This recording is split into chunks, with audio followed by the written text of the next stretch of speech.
বন্ধুরা আজকে তো চিকুর স্কুল বন্ধ করে দিয়েছে, তাই চিকু ভাবতেছে তার মার সাথে ঘুরতে যাবে। তারপরে চিকু তার মাকে ডাক দিয়ে বলে যে মা কালকে আমরা ঘুরতে যাবো, ঘুরতে নিয়ে যাবে।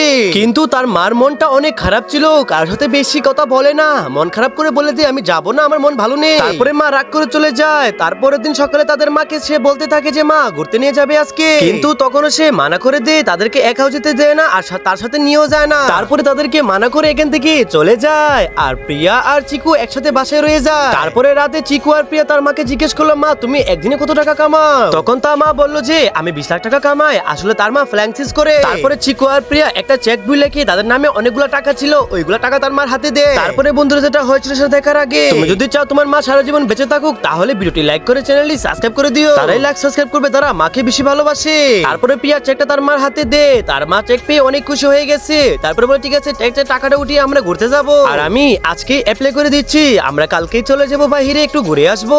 চলো এখন আমরা খাবার খাই। আসলে বন্ধুরা টাকা থাকলে সব জায়গায় ঘুরতে যাওয়া যায়।